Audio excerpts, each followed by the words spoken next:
يعطيكم ألف عافية. وصفتنا لليوم إن شاء الله رح تكون من الحلويات الهندية جدا مشهورة. اليوم رح نعمل مع بعض جولاب جامون، وإن شاء الله رح نعملها بطريقة سهلة وطعم جدا شهي. تابعوها معي بالتفصيل وتعالوا نشوف خطوات العمل خطوة بخطوة.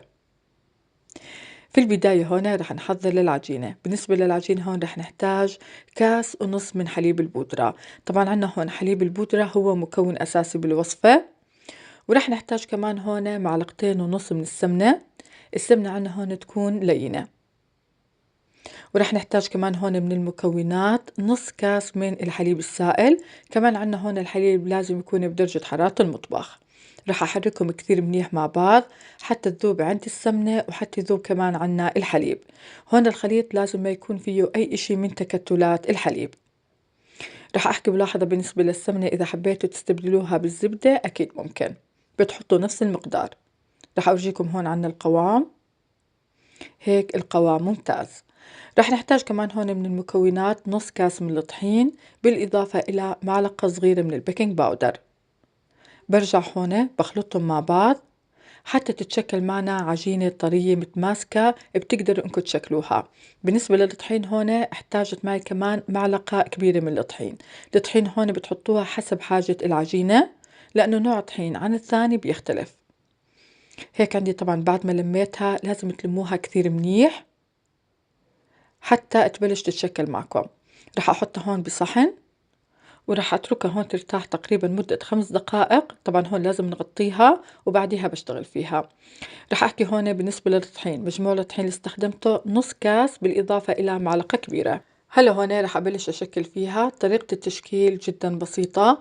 بناخذ قطعة بنعجنها شوي في إيدنا وبنشكلها على شكل كرة. رح أحكي ملاحظة بالنسبة للصينية هون أنا دهنتها بكمية بسيطة من الزيت النباتي حتى أرتب عليها الكرات. رح أحكي بالنسبة كمان لحجم الكرات، لازم يكون معنا الحجم وسط، يعني ما تكون معنا كبير الكرة وما تكون كمان معنا صغيرة، بتكون أكبر من حبة العوامة. هون طبعا رح أشتغل كل الكمية وبعديها رح أقليها مرة واحدة. هيك عندي طبعا صاروا جاهزين، وهاي الكمية اللي طلعت معي تقريبا 28 حبة. إذا كبرتوا الحبات شوي ممكن توصل معكم حد 24 حبة. الخطوة اللي بعديها هون رح نحضر للقلي. بالنسبة للقلي لازم يكون عنا زيت وفير وحامي على نار واطية. شرط أساسي عنا هون لازم تكون النار واطية حتى ما تحترق معنا الحبات أول ما ندخلهم الزيت. خطوة كثير مهمة هون، جربوا حرارة الزيت بحبة واحدة. إذا كانت الحرارة ممتازة بترجع بتنزلوا كل الكمية، يعني ما تنزلوا الكمية مرة واحدة حتى إنهم ما يحترقوا معكم. طبعا هون أنا قلبتهم بالشوكة حتى ما يلزقوا معنا بأسفل الطنجرة، وبعديها بلشت أحرك فيهم بالشبك. طريقة القلي عنا هون مثل طريقة القلي العوامة، يعني لازم تنزلوهم شوي بالزيت بعديها تضلكم تقلبوا فيهم حتى تاخذوا درجة اللون اللي انتو بدكم إياها. طبعا عنا هون درجة اللون لازم تكون ذهبي شوي غامق. هيك عندي ممتازة. هون على طول بشيلهم من الزيت برتبهم بصحن. الصحن عنا هون مفروش بالفايند الخاص للمطبخ. ولما تيجي تحطوهم بالصحن حاولوا انها تكون الحبات جنب بعض، يعني ما تحطوهم فوق بعض. رح احكي ملاحظة بالنسبة للكرات ما بتشرب معنا ابدا زيت. هيك عندي طبعا بعد ما قليتهم رح اتركهم يبردوا تقريبا مدة 10 دقائق. لازم يكون عنا باردين لما نيجي ننزلهم بالقطر. بالنسبة للقطر هون طبعا رح نحتاج 3 كاسات من السكر. حجم الكاس اللي استخدمته هون هو 300 مل. ورح نحتاج كمان كاسين من المي.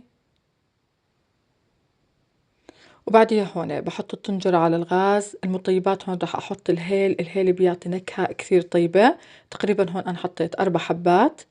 بحرك السكر شوي وبتركه حتى يذوب عندي. طبعا هون لازم يذوب عندنا السكر تماما قبل ما ننزل عصير الليمون. هون رح نحتاج معلقة صغيرة من عصير الليمون. بوطي الغاز وهلا هون رح انزل الكرات. طبعا عندي هون الكرات كانت باردة وبنفس الوقت بتحسوها قاسية. رح انزلها شوي في القطر هون. طبعا هون بنزلها والقطر يغلى حتى تكمل استواء. هون تقريبا رح اتركها مدة دقيقتين تغلى، وبعديها بطفي الغاز وبتركها منقوعة في القطر. هون ملاحظة كثير مهمة، لازم تقلبوها شوي في القطر وتحاولوا انكم تنزلوها لتحت. المدة اللي تركتها منقوعة تقريبا بالقطر هون ساعتين. ممكن تتركوها حد ساعة ونص، بس الأفضل كل ما تركتوها منقوعة في القطر بتاخدوا نتيجة أحسن. طبعا أنا هون كل شوي كنت أقلبهم. الأفضل إنها تكون معكم الطنجرة واسعة، لأنه زي ما حكيت لكم الحبات بتنفش معكم. هيك عندي طبعا بعد ما تركتهم مدة ساعتين ما شاء الله متشربين كثير منيح بالقطر. راح أحكي ملاحظة كثير مهمة بالنسبة للقطر، ما تسكروا الطنجرة حتى إنه القطر ما يسكر معكم. طبعا عنا هون طريقة التقديم، بننزل الكرات مع القطر وبعديها هون بزينهم. التزيين ذوق شخصي، ممكن ما تزينوهم. أنا هون زينتهم بالفستق الحلبي المطحون. وقت التقديم هون طبعا لازم يكون عنا القطر ساخن والكرات كمان تكون معنا سخنة، بتكون أطيب. طبعا هاي الوصفة من الوصفات الجدا مشهورة في المطاعم الهندية، جدا بسيطة وطعمها جدا شهي. جربوها وأعطوني رأيكم فيها. وإذا عجبتكم الوصفة وعجبكم الفيديو ما تنسوا دعم القناة، الاشتراك فيها، تفعيل زر الجرس حتى يوصلكم جديد القناة. ويعطيكم ألف عافية وشكرا جزيلا لحسن المتابعة. معكم علا طشمان من قناة أطيب الوصفات يمي.